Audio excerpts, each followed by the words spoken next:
you are or recently launched West Suburban Angels. Yes. Sorry. And what took you in that direction? What need did you see to start that? So the story of that actually started, I used to have a group of entrepreneurs and guys in the business world over at my house in Naperville. And we would always, once a month, we would do cigars and scotch in my basement. And this really, we would start formulating companies and ideas and what can we do. And, this is it was almost a great therapy session as well, as for entrepreneurs, is this is what's going wrong. Let's co-collaborate. Let's talk best practices. Like a mastermind. Absolutely. At the same time, we saw the uprise of the startup community, and it's not even just called the uprise, it was the concentration of the startup community, specifically with the launch of 1871, Technori. It seemed like things were starting to come together, and we said, well, where are the angel groups? And with Hyde Park being as prominent as they were, and then you had Cornerstones, you had Heartland, everything was in the city or North Burbs. Right. So with that being in the Naperville area, we said we know very prominent people, we know very affluent people, we ourselves are capable of investing. Let's start something here. And it's kind of a slow process getting things going. Had a lot of support from community leaders, individuals, and other angel groups, and their willingness to really kind of rise the tide to float all boats in that extent. And really just started putting it together. Found great companies, and the dynamic was, how do we build a startup community in the West Suburbs? And I said, it's not about building the 1871 in Naperville. Because at the end of the day, you're not going to attract the right companies. If you want to start a startup community within the Naperville area or the West Suburbs, let's start with the money first. Let's let others build those incubators. And actually now you're starting to see some incubators pop up, not as a result of us, but let's just say that they are building that piece now. Right. I mean, it is laborious to get into the city. I mean, I've had clients out there who love to come into the city for events. This was really the hub, but it becomes an all-day affair for them, and that's one day out of the week of running their business that they're not there running their business. What kind of companies did you, when you're masterminding in the basement, how you're going to change the world with scotch and cigars? What were your initial thoughts about the types of companies and what kind of goals you had, not just for your group as angels, but then also potential companies you would invest in? So part of it was ultimately, I think that changes as you kind of dig a little bit deeper. So you always have your, I want to get the Facebooks, I want to get the Twitters and all that sort. Until you're actually in the thick of things and you see the type of companies that are available, you see what's really coming around, it's not too often that, I think we can talk about it all the time, then reality kicks. And then it's okay, we have a dose of reality, a dose of optimism. We can shift the pattern or shift our objectives towards where we want it to go, but at the same time, we still have to deal with the reality of things. And I think entrepreneurs and investors themselves need to have that kind of conversation with themselves. It's entrepreneurs especially, because it's their expectations or thought processes before they're actually in the thick of things is insane. And then once that changes to a dose of reality, it's how do you balance that a little bit. But I think we're looking, a lot of B2B companies, whatever's within the market essentially, a lot of medical device companies. We have one present pretty much every single meeting because we have to.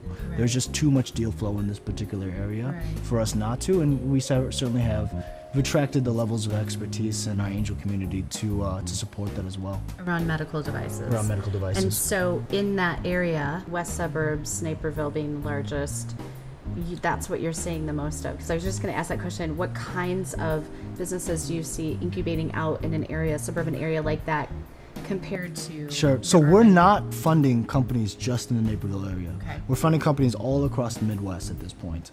And part of that is, if you focus solely just on a small geographical area, you're not going to get the type of deal flow that's necessary or the quality of deal flow. We actually just saw a company recently that came out of Naperville that we're really excited about, but the reality of it is we need to open up our scope.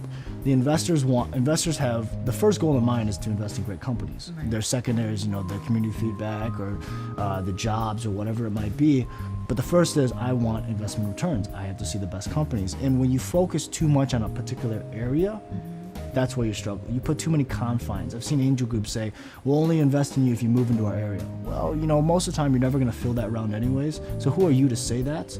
And the second piece to that is just, if you're focused primarily in a geographical area, what is your area going to really bring? And if you don't have those value propositions, you saying that you're just going to cut a check, it's just it. Right. Money at the end of the day is just a commodity. Right. For right now, the Chicagoland area, we're in a buyer's market.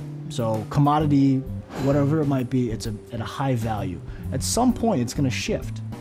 At some point, money's just going to be money, somewhat in the Silicon Valley area. The best deals are going to go to the investors, to the companies that have the unique value propositions that separate them from the pack. And ultimately, we're taking a look at this and saying, how do we start forming that? How do I start forming that as an individual and a brand so people want to approach me?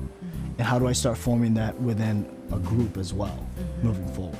Well, and that makes complete sense that you just said that about Silicon Valley, because we sit here and we'll read the latest deal, on Twitter. Some company got funded $350 million, and we're like, really? Really, why? But that makes a lot more sense when you put it in that perspective, because Silicon Valley's been around for so long, and you're right, for them it is just money. Yeah. And that is why they go down there to launch businesses. The great deals get oversubscribed. A lot of investors can't get on the great deals, and so part of that in Chicago is, in this area from an investment standpoint, is how do you develop the value proposition not only to find the great deals but to get in on the best deals, because syndication will always happen. Relationships are important, maintaining those relationships, but also bringing something to the table. If you don't bring anything to the table over and over again, eventually you're going to be out of that club. So what kinds of advice would you give to startups who either are approaching your group or maybe another angel group, on what specifically they need to do in order to grab your attention? Certainly do your homework. I think that's always going to be really important. So being able to do your homework, understanding, okay, this is why we're doing it, this is how we're going to do it, these are the various markets to it. I always want to ask the second why. Because I think startups, especially in this area, startups in general, if this is what we're trying to do, ultimately, why are we trying to do it? Right. Okay, why were they interested? And then continue to break down those areas. It's actually why myself personally, I'm obsessed with behavior psychology, neuroscience, and really trying to understand neuroplasticity to say, okay, this is behavior, how do we change that? And how do we understand that even within the brain now? And part of that is my own value proposition. Part of that is what I apply to my Fit Dog and my various ventures now. But it's saying, understanding the why and taking that to the next step.